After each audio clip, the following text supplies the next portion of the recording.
একটা চ্যালেঞ্জ কি যে একটা ভিশন নিয়ে তো আসলে আমরা তেমন আসি না।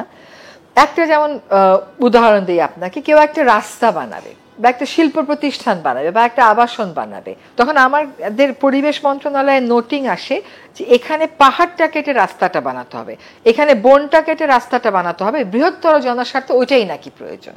প্রথম প্রথম যখন আমি দায়িত্ব নেই, প্রথম 1-2 মাস এরকম চিঠি আমার কাছে এসছে, যখন আমি উত্তর দিয়ে দিয়েছি যে পাহাড় কাটার আর কোনো সুযোগ নাই, কাজে এই প্রস্তাবে আমরা অনুমোদন দিতে পারছি না, গত কিন্তু 8 মাসে এরকম কোনো চিঠি আমার কাছে আর আসেনি। ফলে এই যে অন্যান্য মন্ত্রণালয়গুলো মনে করে যে পরিবেশ শুধুমাত্র পরিবেশ মন্ত্রণালয়ের দায়িত্ব, সেখানে আমি বলবো মনস্তত্ত্বে হয়তো একটু পরিবর্তন আসছে। তারা এখন নিজেরাও বুঝতে পারছে যে মানে পরিবেশকে বলে দিলাম আমার এখানে 5 একর বন কাটতে হবে বা 5টা পাহাড় কাটতে হবে, এই প্রস্তাবগুলো আমার কাছে আর এখন আসছে না।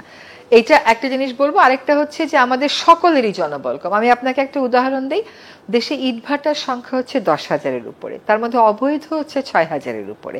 আমার ম্যাজিস্ট্রেট আছে 6 জন। শীত মৌসুমে সারাক্ষণ আমাদেরকে ইটভাটার অভিযোগগুলো শুনতে হয়।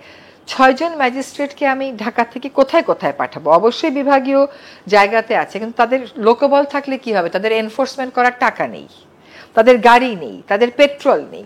সেখানে আমরা লোকাল লেভেলে ডিসিদেরকে সম্পৃক্ত করতে পেরেছি, অনেক জায়গাতে তারা খুব ভালো কাজ করেছেন, কোনো কোনো জায়গায় তেমন সাড়া পাওয়া যায়নি। তো কিন্তু আবার এইখানে যেমন ধরেন কয়দিন আগেও যদি জাফলং এর ব্যাপারটা দেখে থাকেন, যখন খনিজ সম্পদ মন্ত্রণালয়কে আমাদের কনসার্ন বলা হলো, খনিজ সম্পদ উপদেষ্টা ওটা যথাযথ গুরুত্বের সাথে নিলেন।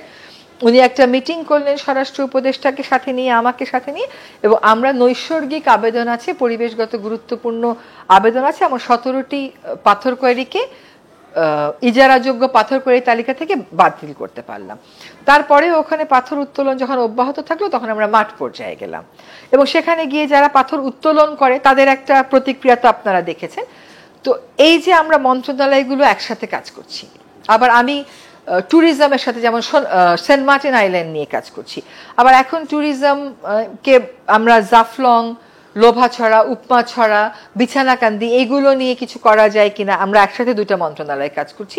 এই সমন্বয়ের কাজটা কিন্তু আমি দেখতে পাচ্ছি যে এইটা কঠিন কিছু না, এটা কেউ একটা লিডারশিপ নিলেই কাজটা করা সম্ভব। ফলে এখন পরিবর্তন তো ইট ইজ আ প্রসেস, আপনাকে সময় দিতে হবে, আপনাকে তো নিজেকেও বদলাতে হবে। আমি আপনাকে একটা প্রশ্ন করি, আপনি কি বাজারে যাওয়ার সময় পাটের ব্যাগটা সাথে করে নিয়ে যান না? কিন্তু আমাকে এসে প্রশ্ন করেন পলিথিন শপিং ব্যাগ কেন বন্ধ হলো না।